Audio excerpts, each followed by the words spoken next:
You sit in silent meditation, trying to feel the reality of your wish, as Neville Goddard taught. But then you read Florence Scovel Shinn and are told to speak your word with authority and make a demand. So which is it? Is creation a silent, inner knowing, or is it a powerful spoken command? Who was right? This question has paralyzed countless seekers at the very threshold of their breakthrough. The pain of this contradiction runs deeper than mere confusion. It creates a spiritual paralysis that weakens your entire practice. You find yourself caught between two worlds, afraid that by speaking aloud, you're trying too hard, forcing the universe's hand in a way that betrays desperation. Yet when you remain silent, doubt creeps in, whispering that perhaps you're not doing enough, that your passive acceptance lacks the fire needed to reshape reality. This internal war exhausts your spiritual energy before you even begin. Many students of truth feel torn between these two titans, watering down both methods in their confusion. They whisper when they should command, and they think when they should be. They dilute Shinn's thunderous declarations into timid suggestions while reducing Goddard's profound states of being into mere daydreaming. The result is a lukewarm practice that produces lukewarm results, leaving you wondering if either master truly held the key to transformation. But what if this entire conflict is an illusion? What if the tension you feel between these two approaches is not a sign of their incompatibility, but rather evidence that you're standing at the threshold of a higher understanding?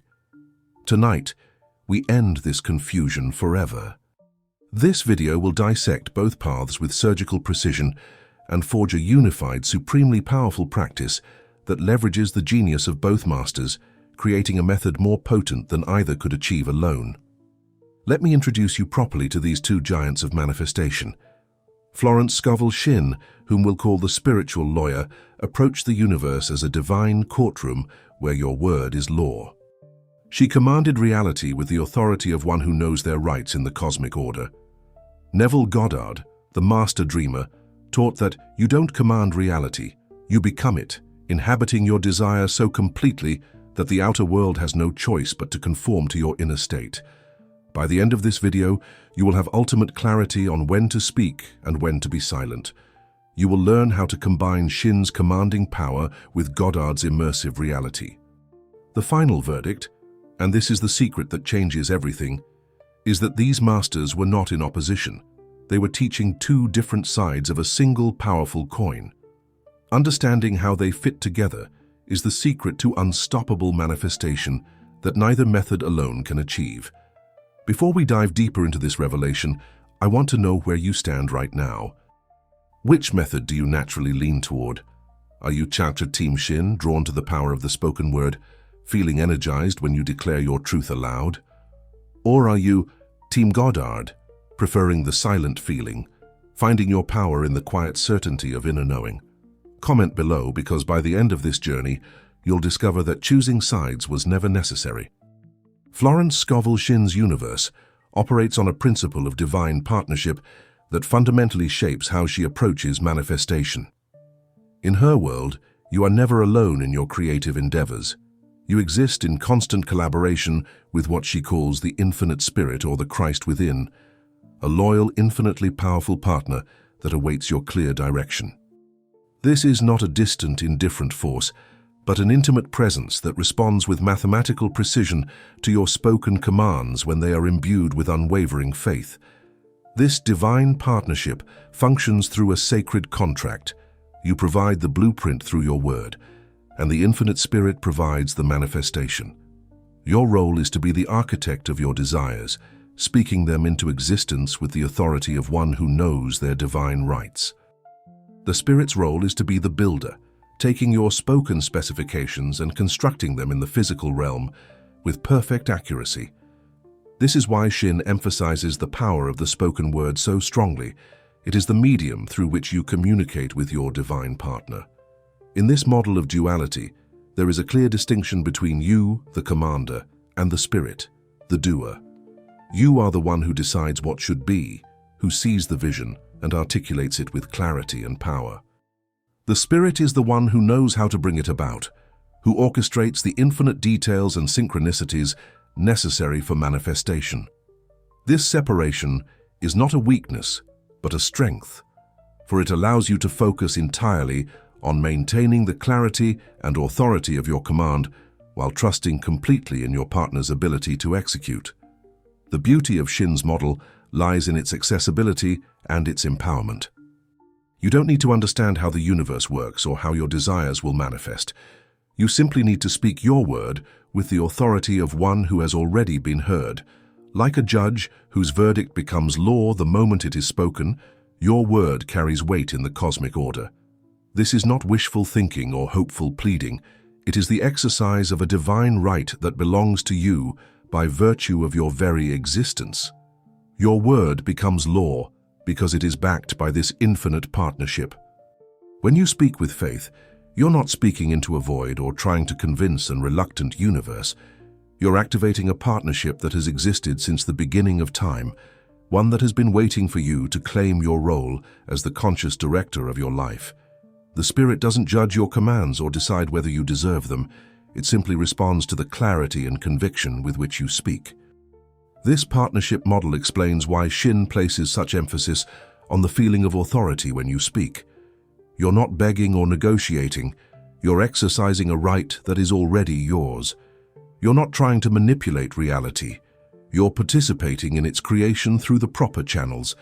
When you understand that you have a divine partner whose very nature is to respond to your word, speaking with authority becomes not an act of ego, but an act of alignment with cosmic law. The implications of this partnership extend beyond mere manifestation techniques. It fundamentally reframes your relationship with the universe from one of separation and struggle to one of collaboration and support. You are not a small being trying to wrestle blessings from a reluctant cosmos. You are a co-creator with infinite intelligence, speaking your word into a responsive, eager partnership that delights in bringing your visions to life. Shinn's model also explains why doubt is so destructive to manifestation. When you doubt, you're not just questioning whether your desire will manifest. You're questioning the very foundation of the partnership. It's like a business partner suddenly doubting whether their partner exists or can be trusted. This breaks the flow of creative power and muddles the clear communication necessary for manifestation.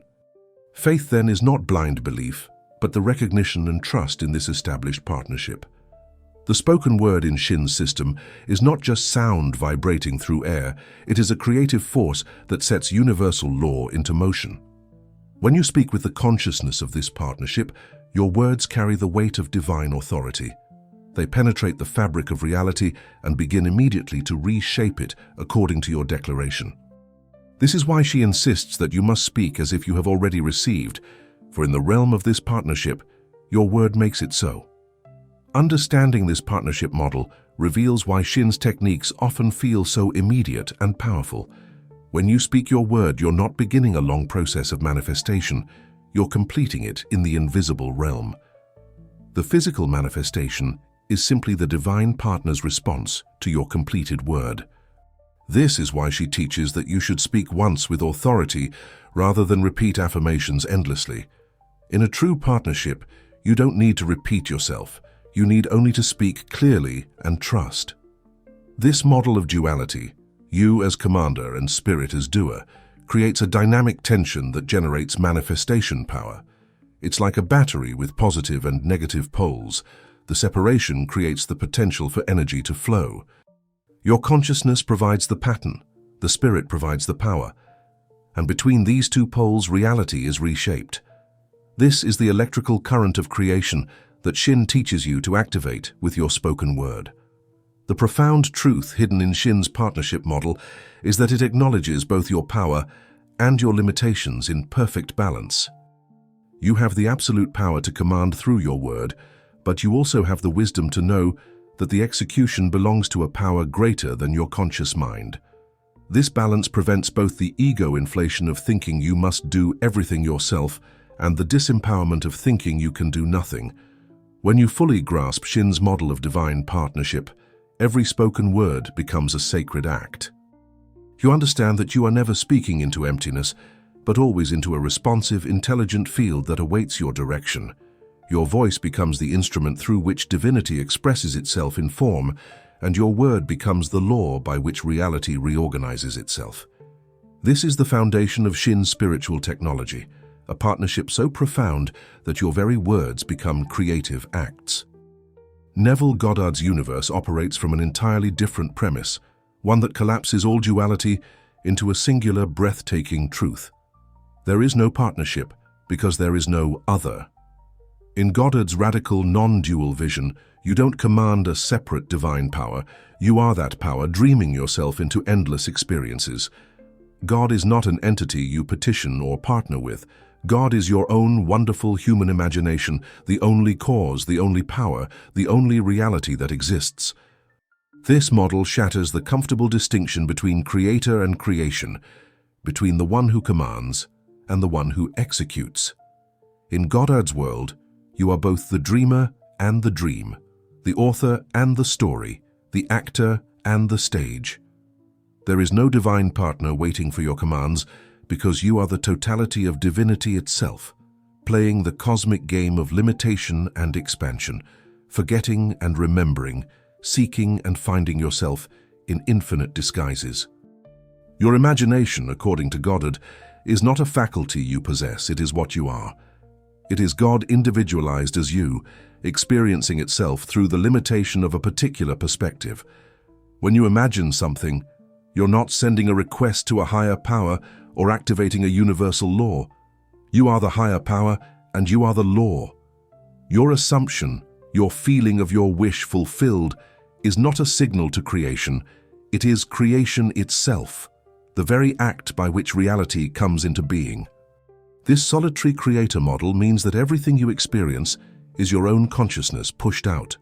The world you see is not separate from you, responding to your commands or partnering with your intentions. It is you, crystallized into form, reflecting back the contents of your own imagination. Every person you meet, every circumstance you encounter, every limitation you face, all of it is your own consciousness made visible, your own assumptions hardened into seeming facts. In this framework, your feeling, your assumption, is the creative act, not because it influences reality, but because it is reality. When you assume a state, when you feel yourself to be something, you're not trying to convince the universe to make it so. You are declaring what is so in the only realm that matters, consciousness itself.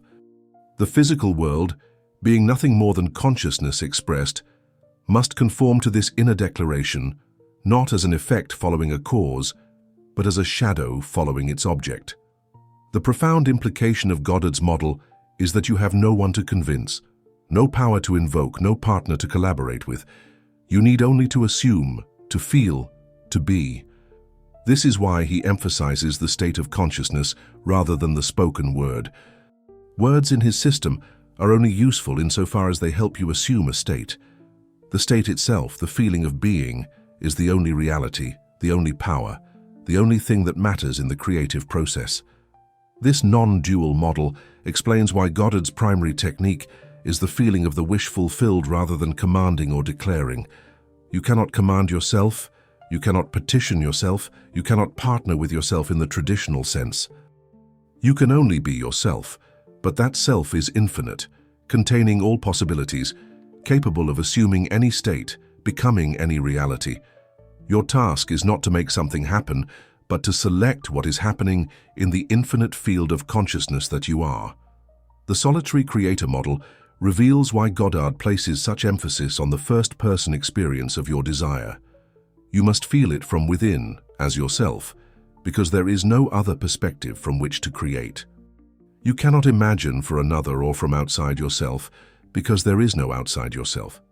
Everything exists within your consciousness, and your consciousness exists within everything. This is the supreme paradox and the ultimate truth of Goddard's teaching.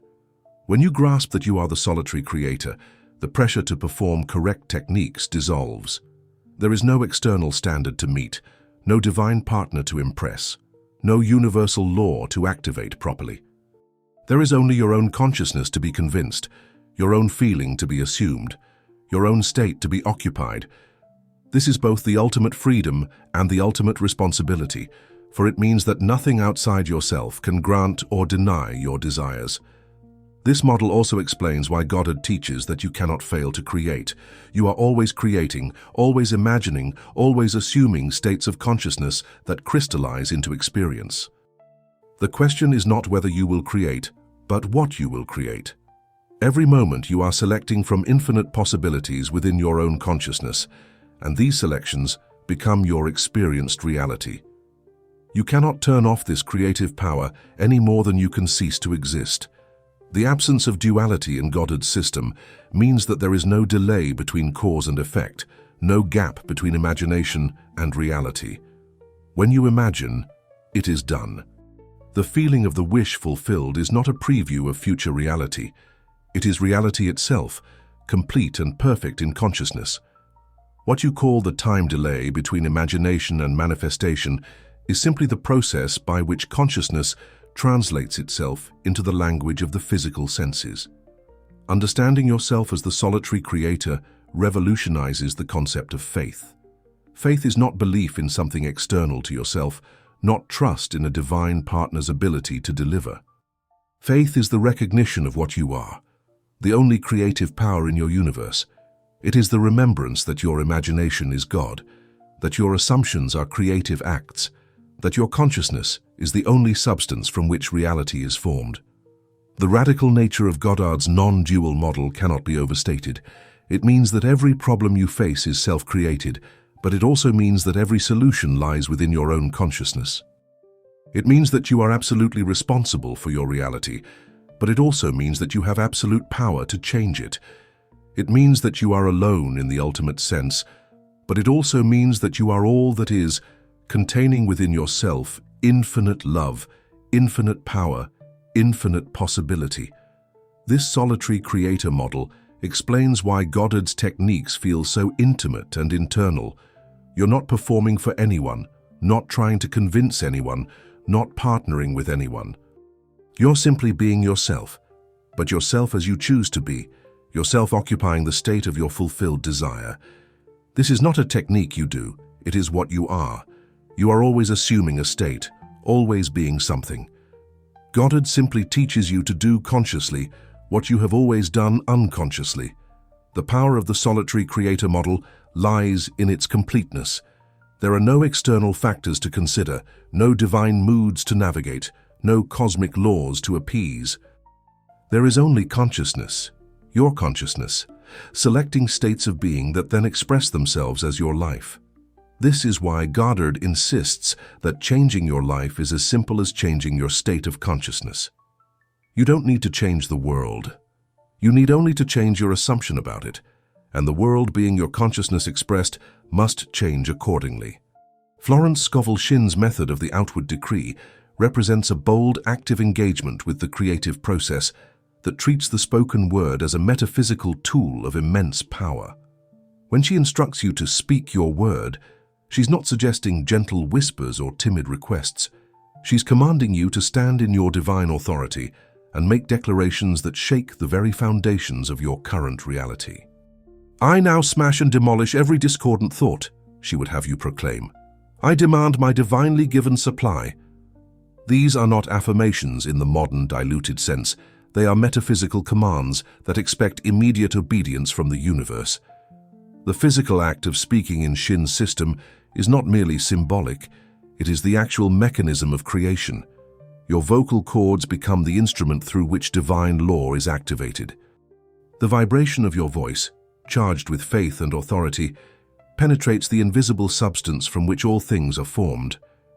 When you speak with the consciousness that Shinn teaches, you're not hoping to be heard. You're commanding reality to reorganize itself according to your word. This is why she emphasizes volume, clarity, and conviction. A mumbled affirmation carries no power. A thunderous declaration reshapes worlds. The technique of denials and affirmations forms the backbone of Shinn's practical methodology. First comes the denial, a powerful rejection of the false appearance. There is no loss in divine mind. Therefore, I cannot lose anything that is rightfully mine. This is not positive thinking that ignores reality. This is a metaphysical declaration that the apparent reality is not the true reality. You're not pretending the problem doesn't exist. You're declaring that it has no legitimate power or permanent reality in the divine scheme. The denial clears the ground, demolishing the false structures that have been built in consciousness. Following immediately upon the denial comes the affirmation, the establishment of truth in the space you've just cleared. My supply is endless, immediate, and perfect, flowing to me under grace in perfect ways. This two-step process is like demolishing an old building and immediately constructing a new one in its place. You don't leave a vacuum, you fill it instantly with the truth you choose to experience. The denial breaks the hypnotic spell of limitation. The affirmation casts a new spell of abundance. Together they form a complete metaphysical treatment that leaves no room for the old condition to reassert itself. Shinn teaches that your word must be spoken with the authority of one who knows their rights in the divine order. You're not asking for permission or hoping for favor. You're claiming what is already yours by divine right. This is why she often uses legal language. I claim, I demand, I decree. In the courtroom of cosmic law, your word is both the argument and the verdict. When you speak with this consciousness, you're not trying to convince God or the universe of anything. You're exercising a power that has been yours since the beginning of time, a power that the universe is designed to obey. The emphasis on speaking aloud in Shinn's method serves multiple metaphysical purposes. First, it engages your entire being in the creative act. When you speak, you must first formulate the thought, then engage your will to express it, then use your physical body to give it voice. This total engagement creates a coherence of intention that silent thought alone cannot achieve. Second, the spoken word creates accountability. Once spoken, your word exists in the world, witnessed by your own ears and by the invisible forces that surround you. You cannot take it back or pretend you didn't mean it. This commitment gives your word power. The volume and force with which Shinn encourages you to speak is not about convincing through loudness, but about demonstrating conviction through courage. When you speak your word boldly, you're demonstrating that you're not afraid of your own power, not ashamed of your desires, not doubtful about your right to claim them. This boldness is itself a form of faith. The universe responds not to the volume of your voice, but to the conviction it represents. A whispered word spoken with absolute authority carries more power than a shouted word spoken with doubt. Shinn's method recognizes that the spoken word has been the tool of creation since the beginning of time. Let there be light was not thought, but spoken. The ancient understanding that naming something gives you power over it runs through all mystical traditions. When you speak your word in Shinn's manner, you're participating in the same creative process that formed the worlds. Your word becomes a creative act that sets forces in motion, forces that must obey because obedience to the spoken word of faith is written into the very fabric of existence. The practice of speaking your word also serves to convince your own subconscious mind of the truth you're declaring. While Shinn frames this as commanding the universe, she understands that the universe responds through your own consciousness. When you speak with authority, you're not just telling the universe what to do, you're telling yourself who you are. You're establishing a new identity, a new relationship with reality. The spoken word bypasses the analytical mind and impacts the subconscious directly, especially when spoken with emotion and conviction. The outward decree method creates an immediate shift in your energy field that others can feel. When you've just made a powerful declaration, you carry yourself differently. You walk with more confidence, speak with more certainty, act with more faith. This energetic shift is not a byproduct of the technique, it is part of the technique itself. Shinn understands that manifestation happens through you, not to you. When your word changes your energy, it changes what you attract and how you interact with the world, accelerating the manifestation of your declared good. Shinn's insistence on speaking your word under grace in perfect ways adds a crucial element of wisdom to the commanding approach. While you speak with authority, you also acknowledge that the infinite intelligence knows better than you how to bring about your good. You command the what but surrender the how. This balance between authority and humility, between commanding and allowing, creates the perfect condition for manifestation. You're firm about your desired outcome, but flexible about the path to its achievement. The practice of making outward decrees also serves as a form of spiritual hygiene. Throughout the day, you encounter negative suggestions, limiting beliefs, and discouraging circumstances. Each time you speak your word with authority, you're cleaning your consciousness of these accumulated negativities. It's like taking a spiritual shower, washing away the dust of doubt and fear that naturally accumulates through daily living. Regular practice of spoken decrees maintains a high vibration and a clear channel for manifestation. The power of the spoken word in Shinn's system extends beyond personal manifestation to become a tool for serving others. She teaches that you can speak the word for another person, making declarations on their behalf that help free them from limitation. I speak the word for perfect health for name. They are now free from all false beliefs and manifest their divine perfection. This ability to use your word in service of others adds a dimension of spiritual responsibility and opportunity to the practice. When you fully embrace Shinn's method of the outward decree, you discover that speaking your word is not just a technique, but a way of being. You become someone who speaks with intention, who understands the creative power of language, who takes responsibility for every word you utter. Your casual conversations become more conscious, your complaints transform into declarations of faith, your words become tools of transformation rather than expressions of limitation. This is the ultimate goal of Shinn's method, not just to manifest specific desires, but to become a conscious creator who speaks reality into being with every word. The outward decree method also provides immediate emotional relief and empowerment in moments of crisis. When fear strikes, when doubt creeps in, when circumstances seem overwhelming, you have a tool you can use instantly. You don't need to meditate for an hour or achieve a special state of consciousness. You can speak your word right where you are, cutting through the illusion with the sword of truth. This accessibility makes Shinn's method invaluable for daily life, where challenges arise suddenly and solutions are needed immediately.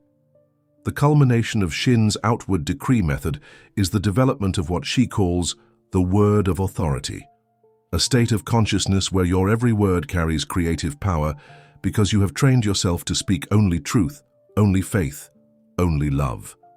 In this state, you no longer need to make formal declarations because your ordinary speech has become a continuous decree of good. You speak, and it is so, not through effort, but through the natural expression of your developed consciousness. Understanding the full depth of Shinn's outward decree method reveals it to be far more than positive affirmations or wishful speaking. It is a complete system for engaging with reality as a conscious creator, using the gift of language as the tool it was meant to be, an instrument of creation, a vehicle for divine expression, a means by which consciousness shapes itself into form. When you speak your word in Shinn's way, you're not just practicing a technique, you're participating in the fundamental creative process of the universe. The mastery of the outward decree ultimately leads to an understanding that your word and God's word are one when spoken from the right consciousness. This is the secret power of Shinn's method. It teaches you to speak as God speaks, with the same authority, the same creative power, the same expectation of manifestation. Your voice becomes the voice through which divinity expresses itself in your unique situation, and your word becomes the law by which your personal universe operates. Neville Goddard's method of inward acceptance represents a complete reversal of the outward approach, drawing all creative power into the silent depths of consciousness where reality is truly formed. Where Shinn commands you to speak, Goddard instructs you to be quiet. Where she tells you to project your word outward, he guides you to withdraw into the sacred silence of your own imagination. The state akin to sleep, or ersatz, is not merely a relaxation technique. It is a deliberate journey to the borderland between waking and sleeping, where the conscious mind's grip loosens and the subconscious becomes supremely receptive to impression. In this drowsy state, you don't speak your desire, you become it. You construct a mental scene that implies your wish is already fulfilled, and you live in that scene with all the sensory vividness you can muster. If you desire wealth, you don't affirm "I am wealthy." Instead, you might feel the texture of expensive fabric against your skin, hear congratulations from friends about your success, or see yourself writing a large check to your favorite charity. This is not visualization as commonly understood. It is a complete sensory immersion in a reality that, to your imagination, is as real as the room you're sitting in now. The power of SATS lies in its ability to bypass the critical factor of the conscious mind entirely. In this state, you're not trying to convince yourself of anything because the analytical part of your mind that would resist or question is dormant. You're not arguing with current reality or trying to override it with positive thinking. You're simply experiencing a different reality with such naturalness that your subconscious accepts it as fact. This acceptance is not intellectual, it's experiential, felt in the body, known in the bones. Living in the End, Goddard's second major technique, extends this principle into your waking hours. This is not about pretending or acting as if.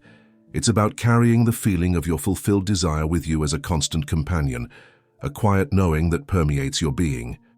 You don't announce to the world that your wish is fulfilled. You simply know it with the same certainty that you know your own name. This knowing doesn't require words or declarations. It's a silent adjustment of your inner state that changes everything without changing anything visible. At first, the emphasis on feeling in Goddard's method cannot be overstated. He's not interested in what you think or what you say. He cares only about what you feel to be true. Feeling in his system is the secret of creation. Not emotion, which is reactive and volatile, but feeling, that deep, steady sense of being that underlies all experience. When you feel yourself to be wealthy, healthy, loved, or successful, you're not generating an emotion about these things. You're assuming a state of being where these conditions are simply facts of your existence. This internal state of being is, according to Goddard, the only reality.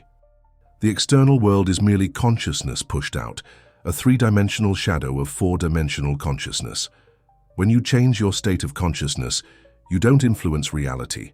You create a new reality entirely. This is why he emphasizes that you must get into the state of the wish fulfilled and think from it, not of it. You must inhabit your desire so completely that it becomes your dwelling place, your perspective, your assumed identity. The silence that Goddard advocates is not empty, but pregnant with creative power. In this silence, you're not passive, but supremely active in the only realm that matters, consciousness itself. You're selecting from infinite states of being available to you, choosing which one to occupy, which one to make real through your assumption. This selection is not made through words or commands, but through the simple act of assumption, of feeling yourself to be what you desire to be. Goddard's method recognizes that the subconscious mind, which he identifies with God itself, speaks in the language of feeling and image, not words. Words are translations, secondary symbols that point to states of being, but are not the states themselves. When you enter SATS and feel your wish fulfilled, you're speaking directly to the creative power in its native language. You're not using an intermediary or a translation. You're communicating directly through the medium of consciousness itself. The practice of SATS is deliberately designed to occur at the threshold of sleep, because this is when the conscious mind's defenses are lowest and the subconscious is most impressionable. In this state, the scene you create and feel is accepted as reality without question or resistance. It sinks into the deep waters of consciousness, where it begins immediately to work, reorganizing your entire experience to conform to this new assumption. You plant the seed in the most fertile soil at the most receptive time. The internal nature of Goddard's method means that no one else needs to know what you're doing. You can practice SATS in a crowded room, live in the End while going about your daily business, maintain the feeling of the wish fulfilled while engaging in completely unrelated activities. This privacy is not just convenient, it's essential. By keeping your practice internal, you avoid the resistance and doubt that others might project onto your desire. You also avoid the dissipation of power that comes from speaking about something before it's fully formed. Living in the End requires a particular kind of mental discipline that differs entirely from the discipline of speaking affirmations. Instead of remembering to say certain words, you must remember to feel a certain way. Instead of performing a practice at specific times, you must maintain a state continuously. This is not about doing, but about being. You don't do wealth, you be wealthy. You don't do health, you be healthy. This shift from doing to being is the essential movement of Goddard's method. The feeling of naturalness is the key indicator that you've successfully assumed a state. When your desire feels natural, normal, expected, not exciting or strange or wonderful, but simply true, then you've successfully impressed it upon your subconscious. This naturalness can't be forced or faked. It arises spontaneously when you've truly inhabited the state of your wish fulfilled, when you've lived in it long enough that it becomes your new normal, your assumed reality. Goddard's emphasis on mental scenes that imply fulfillment, rather than depicting the desire itself, shows a sophisticated understanding of how consciousness works. You don't imagine receiving money. You imagine a scene that would only happen after you've received it. You don't imagine meeting your ideal partner. You imagine a friend congratulating you on your happy marriage.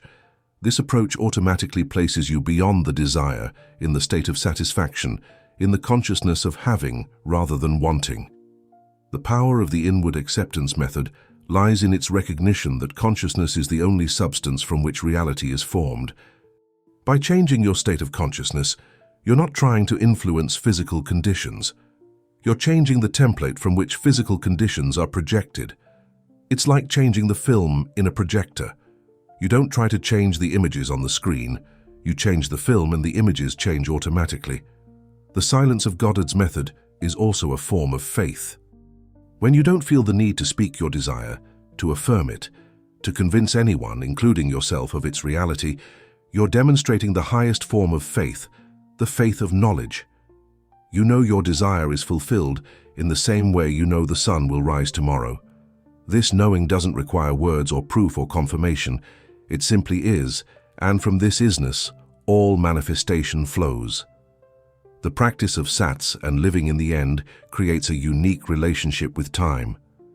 In consciousness, you experience your future as present, your desire as fulfilled, your wish as accomplished fact. This collapse of linear time in imagination restructures your relationship with physical time. You stop waiting for your good to come, because in consciousness it has already arrived. This elimination of waiting, of hoping, of anticipating, removes the major obstacles to manifestation.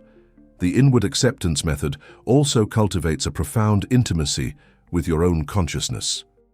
Through regular practice of sats, you become familiar with the landscape of your own imagination, comfortable navigating states of consciousness, skilled at assuming feelings at will. This intimacy with yourself as consciousness is the ultimate goal of Goddard's teaching, not just to manifest specific desires, but to realize your true identity as the operant power of consciousness itself. When you master Goddard's method of inward acceptance, you discover that silence is not the absence of creative power, but its deepest expression. In the silence of your own consciousness, assuming the feeling of your wish fulfilled, you are performing the ultimate creative act, the same act by which all reality comes into being. You are not using a technique to get something. You are being the very process by which everything is created. The nature of power in these two systems reveals a fundamental divergence in how creation itself is understood to operate. For Florence Scovel Shinn, power is something you invoke, call forth, and direct through the active projection of your will via the spoken word. It is yang energy in its purest form, penetrating, commanding, assertive. When you speak your word in Shinn's way, you are like lightning striking the earth, a sudden dramatic release of accumulated potential that transforms everything it touches. This power moves from within to without, from the speaker to the universe, from the commander to that which must obey. This active commanding power requires a particular state of consciousness to wield effectively. You must rise up within yourself, gathering your spiritual authority like a general marshalling forces for battle. There's an element of spiritual warfare in Shinn's approach. You are conquering limitation, demolishing false beliefs, commanding your good into manifestation. This is not passive hoping but active creation through the deliberate application of spiritual force. The power is in the doing, in the speaking, in the commanding act itself. Shinn's yang energy approach recognizes that sometimes consciousness needs a shock to break free from entrenched patterns. Just as a loud noise can wake someone from sleep, a powerful spoken declaration can shatter the hypnotic trance of limitation. This active power doesn't wait for the right feeling or the perfect state of consciousness. It creates them through the sheer force of declaration. When you command with Shinn's authority, you're not waiting to feel powerful. You're choosing to be powerful through the act of commanding itself. In stark contrast, Neville Goddard's conception of power is realized through silent assumption, through the receptive acceptance of what you choose to be true. This is yin energy, absorbing, allowing, being. Power in Goddard's system doesn't move from you to the universe because there is no universe separate from you. Instead, power is realized by selecting which state of consciousness to occupy and then allowing that state to express itself as your reality. You don't project power outward, you embody it inwardly. This receptive, knowing power operates like water rather than lightning. It doesn't strike, it seeps, it doesn't command, it assumes, it doesn't force, it allows. When you practice ersatz or live in the end, you're not trying to make something happen. You're accepting that it has happened in the only realm that matters. This acceptance is not weak or passive in the ordinary sense. It requires tremendous strength to maintain an assumption that contradicts current evidence, to feel wealthy while bills pile up, to know yourself as loved while alone. The yin energy of Goddard's approach recognizes that true power often lies in stillness, not action. Just as the eye of a hurricane is calm while generating tremendous force around it, the silence of assumed fulfillment generates manifestation without effort or strain. This power is in the being, not the doing. You don't create through action, but through assumption. Not through force, but through faith, not through commanding, but through knowing. The difference between these two forms of power extends to how they interact with resistance. Shinn's yang approach meets resistance head-on, demolishing it with denials, overwhelming it with affirmations, breaking through barriers with the force of spoken truth. When you encounter a limiting belief in Shinn's system, you attack it directly, speaking words that shatter its apparent reality. This is power as confrontation, as breakthrough, as victory over opposition. Goddard's yin approach doesn't fight resistance. It simply assumes a state where resistance doesn't exist. Instead of battling limiting beliefs, you simply occupy a state of consciousness where those beliefs are irrelevant. You don't deny poverty, you assume wealth. You don't fight disease, you assume health. This is power as transcendence, as selection, as the choice to exist in a different reality entirely. Resistance is not overcome, but made obsolete by changing your state of being. The yang power of speaking creates immediate energetic shifts that can be felt both by the speaker and those around them. When you make a powerful declaration in Shinn's manner, the vibration of your voice literally changes the energy of the space. Others feel your conviction, your authority, your certainty. This external validation and response can strengthen your own faith, creating a feedback loop of increasing power. The spoken word announces your intention to the universe and to yourself simultaneously. The yin power of silent assumption creates a different kind of energetic shift, subtle but profound. When you successfully assume a state in Goddard's manner, others sense something has changed about you even though they can't identify what. You carry yourself differently, make different choices, attract different circumstances, all without saying a word about your practice. This power operates below the threshold of conscious awareness, restructuring reality from the inside out. Understanding power as yang in Shinn's system means recognizing that you are an active participant in creation, a co-creator who must do your part by speaking your word with authority. You cannot be passive or timid. You must rise to meet your divine partnership with strength and clarity. This approach empowers those who feel victimized by circumstances, giving them a tool to fight back against limitation, to take charge of their reality through deliberate action. Understanding power as yin in Goddard's system means recognizing that you are not separate from creation. You are creation itself, selecting which aspect of infinite possibility to experience. You don't need to fight or struggle or command because you are the power itself. This approach empowers those who are exhausted from trying to force outcomes, showing them that true power lies in alignment with their chosen state of being, rather than in effort against current conditions. The yang nature of Shinn's power makes it particularly effective for breaking through acute crises or long-standing patterns. When you need immediate shift, when you must break free from a destructive cycle, when circumstances require decisive action, the commanding power of the spoken word can create the breakthrough needed. It's like using dynamite to clear a blocked channel, sudden, powerful, transformative. The yin nature of Goddard's power makes it particularly effective for sustained transformation and deep restructuring of consciousness. When you need to fundamentally change your state of being, when you must rebuild your identity from the ground up, when lasting change is more important than immediate relief, the receptive power of assumption creates the deep shifts needed. It's like the patient work of water wearing away stone, gentle, persistent, inevitable. Both forms of power are real, both are effective, and both operate according to precise laws. The key insight is that they are not contradictory, but complementary. Yang power breaks through. Yin power fills the space created. Yang power demolishes the old. Yin power establishes the new. Yang power creates the opening. Yin power provides the substance. Understanding both forms of power and when to apply each is the beginning of true mastery in conscious creation. The role of the three-dimensional world in each system reveals another crucial distinction that shapes how practitioners approach manifestation. In Florence Scovel Shinn's method, you stand firmly planted in the 3D world, feet on the ground, eyes open to current conditions, fully aware of what appears to be real. And from this position of acknowledgement, you command change. You don't pretend the bills aren't there. You declare that despite their appearance, infinite supply is your truth. You don't ignore the symptoms. You command perfect health to manifest regardless of what the body seems to be expressing. This approach treats the 3D world as a battlefield where truth and illusion clash, where your spoken word wages war against false appearances. Shinn teaches you to be a spiritual warrior, standing in the midst of limitation, but not of it, surrounded by lack, but not surrendering to it. You acknowledge the 3D world's current configuration while simultaneously declaring its imminent transformation through the power of your word. This creates a dynamic tension. You are in the world but operating by laws higher than the world.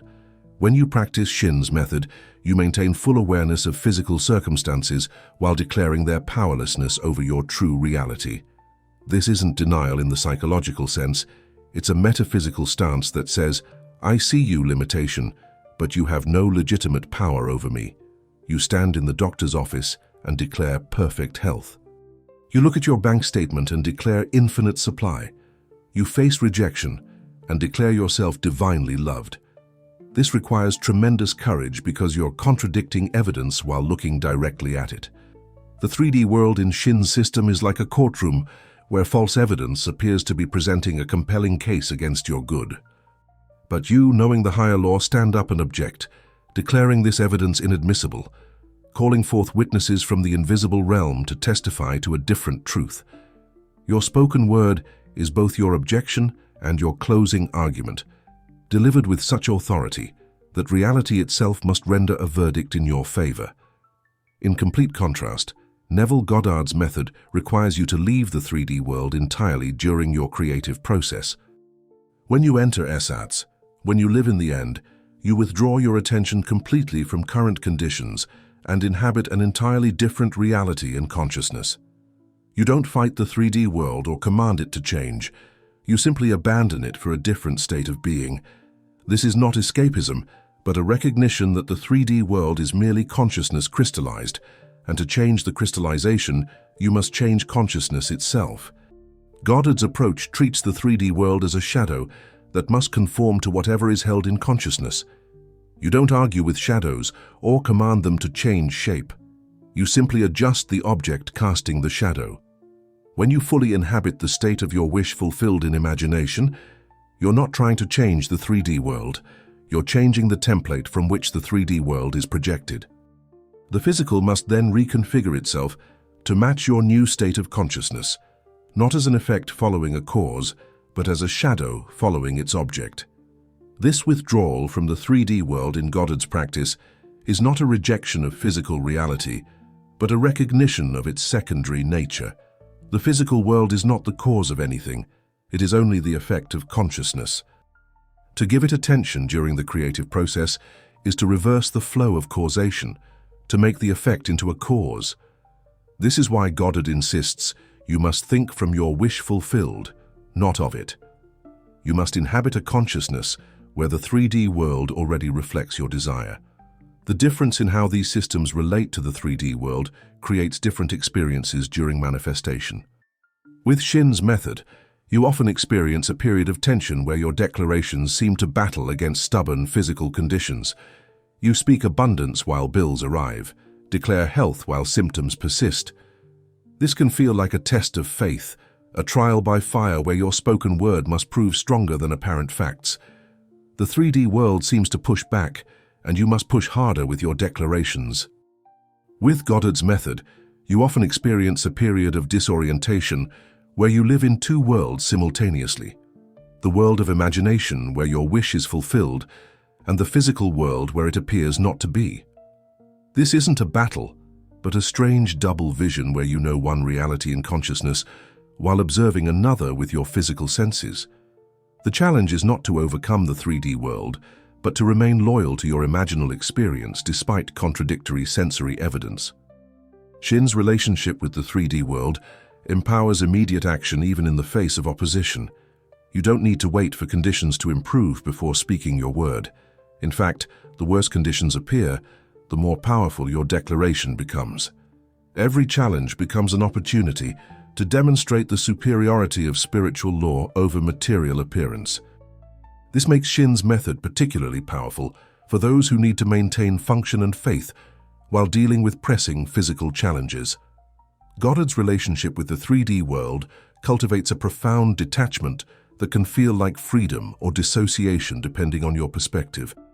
When you truly grasp that the physical world is just consciousness expressed, you stop being victimized by conditions. Nothing in the 3D world has power over you because it's all your own consciousness pushed out. This realization can be liberating, but it can also be isolating if taken to extremes, creating a sense of unreality about physical experience. The way each system views the 3D world also affects how practitioners interpret signs and synchronicities. In Shinn's framework, positive signs are the universe responding to your commands, beginning to rearrange itself according to your spoken word. Negative signs are the divine urge, pushing you to speak your word more powerfully, to command more authoritatively. Everything in the 3D world becomes feedback about your commanding effectiveness. In Goddard's framework, everything in the 3D world is simply your consciousness reflected back to you. There are no signs from outside yourself because there is no outside yourself. What appears as synchronicity is simply your consciousness beginning to express your new assumption. What appears as opposition is just the momentum of your old state of consciousness still playing out. The 3D world isn't responding to you, it is you, crystallized into form.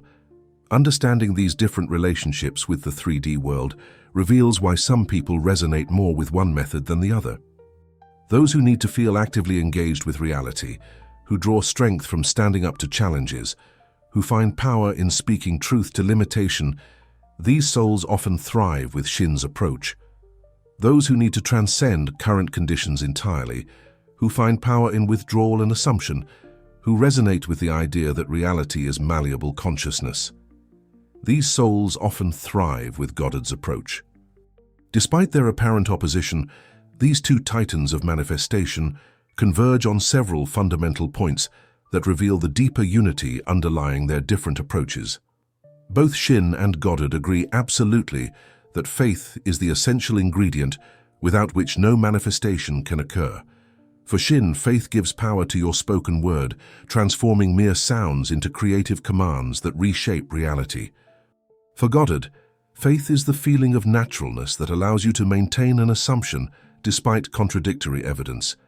Though expressed differently, both recognize faith as the bridge between the invisible and visible, the force that crystallizes possibility into actuality.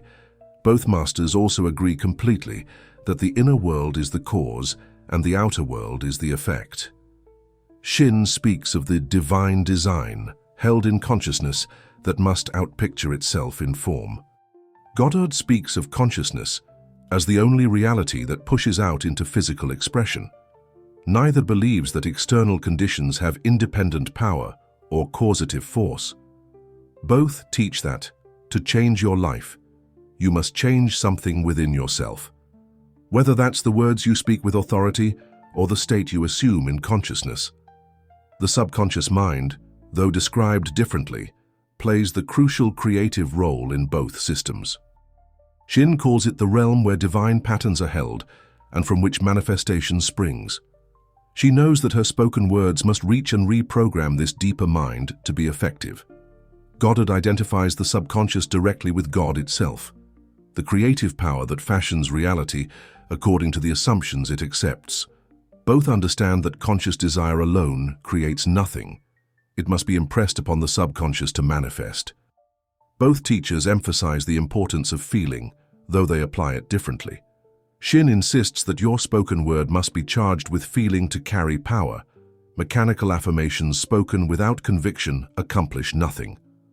Goddard makes feeling the very secret of creation, the medium through which assumptions are made real. For both, emotional conviction transforms technique into creation, whether that emotion charges spoken words or saturates imaginal scenes. The concept of living from the end appears in both teachings, though more explicitly in Goddard. When Shinn teaches you to speak your word with the authority of one who has already received, she's instructing you to command from the consciousness of fulfillment. When Goddard teaches you to feel the wish fulfilled, he's placing you in the same consciousness. Both understand that creation doesn't happen by reaching towards something, but by claiming it as already yours. Both masters recognize that repetition and persistence are necessary, though for different reasons. Shinn knows that old thought patterns resist change and must be consistently countered with spoken truth until new patterns establish themselves. Goddard knows that assumptions must be repeatedly entertained until they feel natural, until they become your dominant state. Neither promises instant manifestation from a single application of their method. Both acknowledge that consciousness changes gradually through persistent practice. The enemy in both systems is essentially the same, though described differently. Shinn battles the army of the aliens, the negative thoughts and race beliefs that oppose your good. Goddard battles old states of consciousness that persist through momentum, even after you've chosen a new state. Both recognize that the primary obstacle to manifestation is not external opposition, but internal resistance, whether that's doubtful thoughts that must be denied or limiting states that must be abandoned. Both teachers understand that manifestation is not about getting something you lack, but about claiming something that already exists in the invisible realm. Shinn teaches that your good is already prepared, waiting only for you to command it forth with your word. Goddard teaches that all possibilities exist now in consciousness, waiting only for you to select and assume them. Neither believes in creating something from nothing. Both teach the revelation of what already exists in potential. The importance of present tense consciousness appears in both systems. Shinn's affirmations are always spoken in the now, I have, not I will have. Goddard's assumptions are always felt as present reality, the wish fulfilled now, not someday. Both understand that the subconscious imagination only responds to what is presented as current fact, not future possibility. The creative medium doesn't understand time, it only understands state of being. Both masters teach that everyone is always creating, whether consciously or unconsciously. Shinn warns that your word is always creating, whether you speak words of lack or abundance. Goddard insists that you're always in some state of consciousness that's expressing itself as your life. Neither presents manifestation as a special activity you sometimes do. Both reveal it as the constant process by which your life unfolds. The only choice is whether to create consciously or unconsciously. The principle of non-judgment appears in both teachings. Shinn teaches that divine substance doesn't judge your commands, it simply responds to them. Goddard teaches that imagination doesn't evaluate your assumptions, it simply expresses them. Neither system involves moral worthiness or deserving. Both present manifestation as a mechanical law that operates impersonally, responding to consciousness without regard to human concepts of merit. Both teachers emphasize the importance of clarity and specificity, though applied differently. Shinn insists that your spoken word must be clear and definite. Vague commands produce vague results. Goddard insists that your imaginal scene must be specific and sensory. Abstract assumptions lack the power to manifest. Both understand that the creative medium responds precisely to what is presented to it, making clarity essential for accurate manifestation. The concept of divine timing appears in both systems, though more explicitly in Shinn. When she adds "under grace in perfect ways" to her commands, she's acknowledging that infinite intelligence knows the perfect when and how. Goddard, while emphasizing that creation is finished, also acknowledges that manifestation unfolds in divine order. Both teach patience alongside expectancy, knowing alongside allowing. Both masters recognize that true power comes from alignment with something greater than the personal ego. Shinn aligns with the Christ within, the divine presence that responds to faithful commands. Goddard aligns with imagination itself, recognizing it as God individualized. Neither teaches manifestation as an ego-driven forcing of personal will upon reality. Both teach it as alignment with divine creative principle, whether commanded or assumed. The transformation of identity is central to both teachings.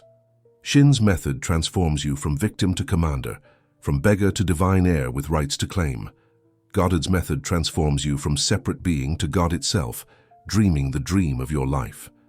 Both understand that manifestation is not just about getting things, but about becoming who you truly are, a conscious creator operating by divine law. Both teachers acknowledge the role of grace in manifestation. Shinn explicitly invokes grace in her commands, recognizing that divine intelligence knows better than human understanding.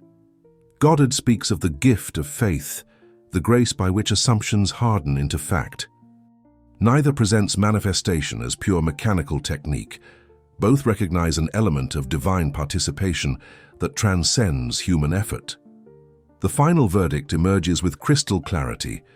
Florence Scovel Shinn and Neville Goddard are not teaching contradictory methods but complementary phases of a single complete manifestation process. They are the perfect two-stage rocket for consciousness transformation, each providing exactly what's needed at different moments in the creative journey. Like a sculptor who must first demolish the old statue before carving the new, you need Shinn's dynamite before Goddard's artistry. Florence Scovel Shinn is stage 1, the breakthrough. Her active, commanding, word-based techniques are unparalleled for breaking the hypnotic rhythm of a negative state. When you're trapped in limitation, drowning in lack consciousness, paralyzed by fear, you don't need subtle assumption. You need metaphysical dynamite. Shinn provides exactly that.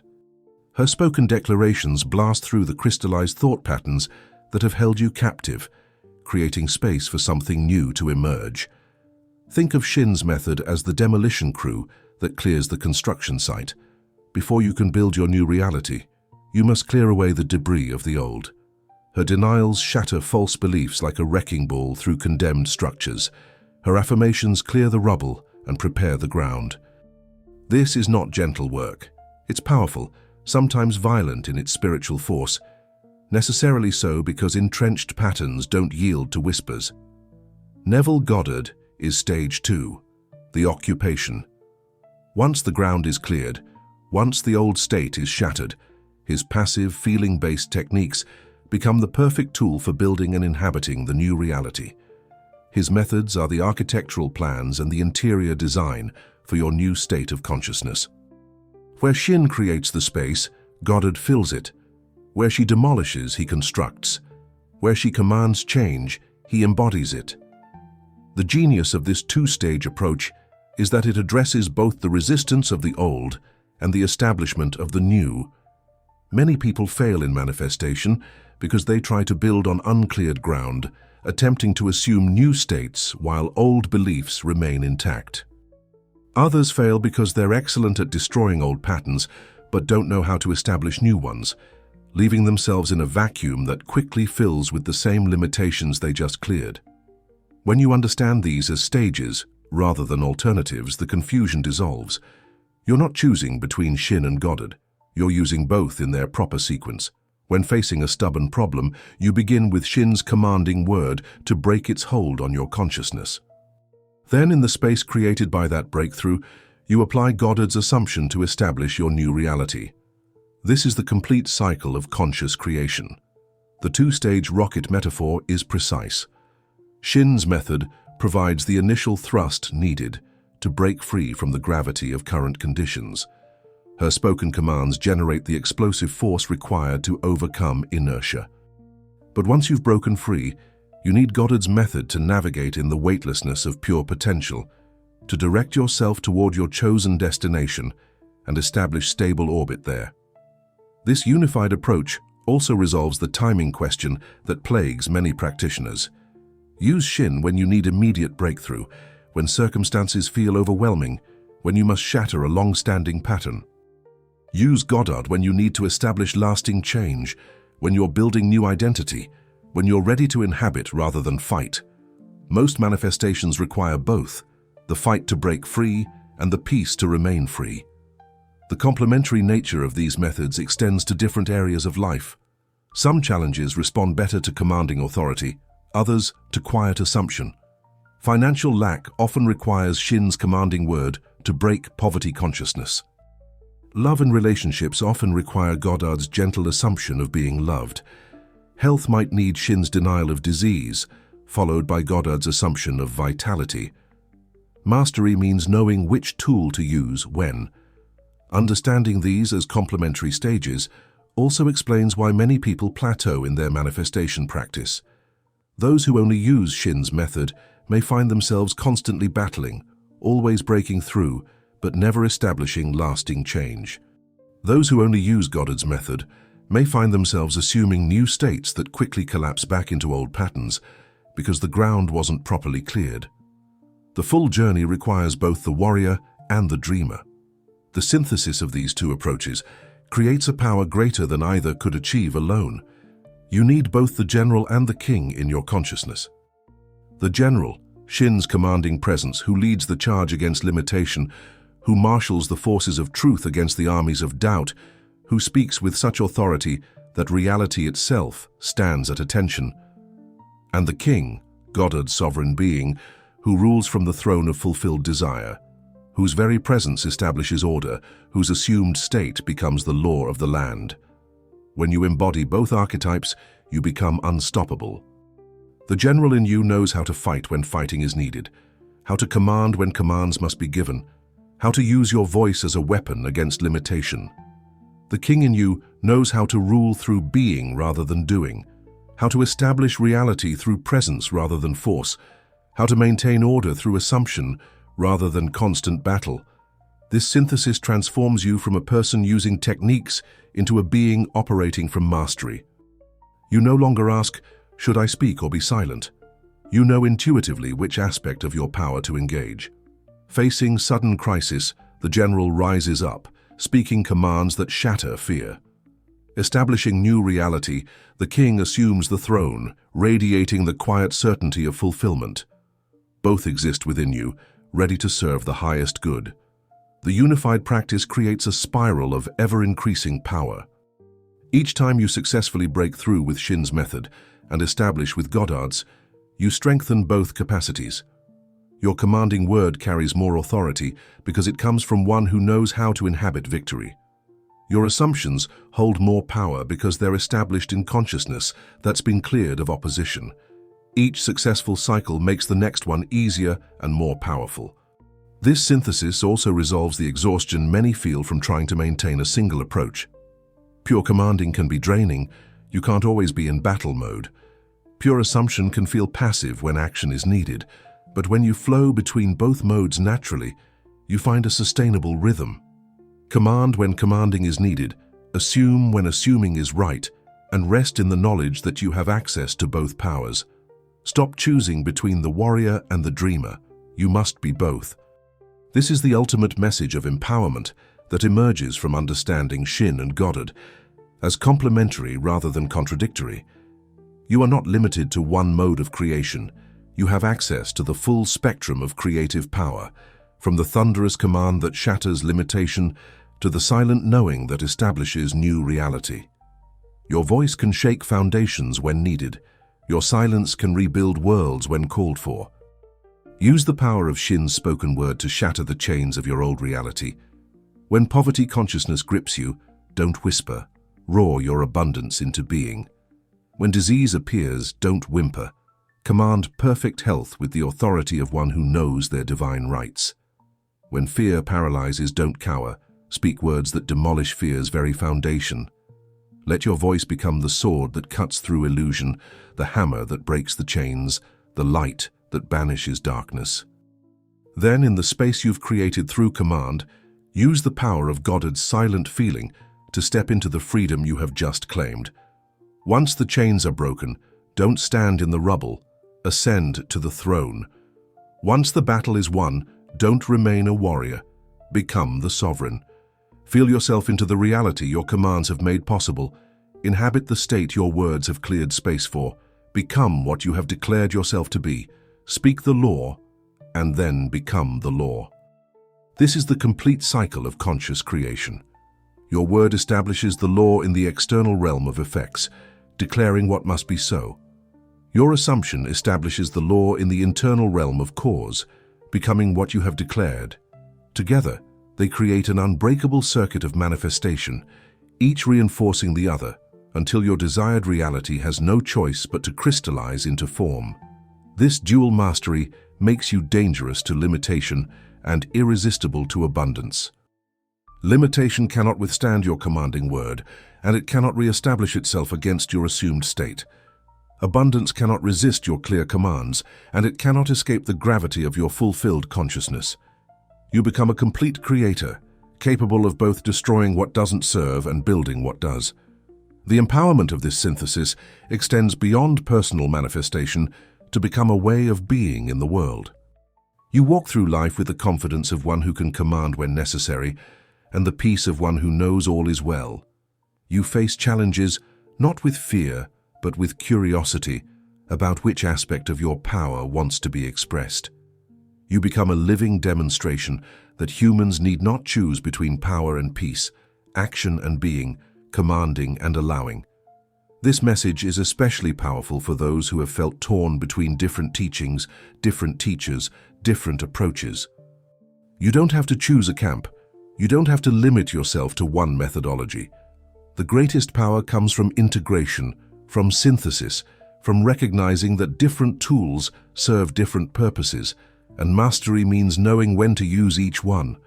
Here is your challenge, the Breakthrough and Occupy protocol that will transform your understanding from theory into living experience. For 1 week, apply this unified approach to a specific problem that has resisted your previous efforts. Choose something that matters, something where you've felt stuck, something that will genuinely test the power of this combined method. Step 1. The Shinn Breakthrough. Each morning, immediately upon waking, stand up and deliver a powerful denial and affirmation regarding your challenge. If it's financial lack, declare with thunderous authority, "There is no lack in divine mind, therefore I cannot experience lack. I now smash and demolish every thought of limitation. I am supplied with all good, abundantly, immediately under grace in perfect ways." Speak with volume, with conviction, with the authority of divine law itself. Let your voice shake your own foundations. Step 2. The Goddard Occupation. Immediately following your declaration, sit quietly and enter the state akin to sleep. Construct a brief scene that implies your problem is already solved. Feel it with every sense. If you declared financial abundance, feel yourself writing a large check to charity. Hear a friend congratulating you on your success. Touch the quality items you can now afford. Remain in this scene for just 5 minutes, but let those 5 minutes be complete immersion in fulfilled reality. The power of this combination will astound you. The declaration clears your consciousness of doubt and resistance, creating a clean space for assumption. The assumption fills that space with new reality, before old patterns can reassert themselves. Together, They create a daily practice that demolishes limitation and establishes fulfillment in a single, powerful movement. Report back on the sense of power and peace this combined approach creates. Share your experiences in the comments. Does the commanding word give you strength you didn't know you had? Does the silent assumption bring peace you've never felt? Notice how each practice enhances the other, how commanding makes assuming easier, how assuming makes commanding more authoritative. If you are ready to unite the power of the word and the I Am, subscribe to the Master's legacy. This channel is dedicated to revealing the unified wisdom hidden in seemingly contradictory teachings. Every video breaks down another false division, showing you how the greatest masters were all teaching aspects of one supreme truth. The ultimate practice awaits, not in choosing between masters, but in synthesizing their genius into your own unique mastery. Subscribe now and join those who refuse to limit themselves to partial truth when complete power is available.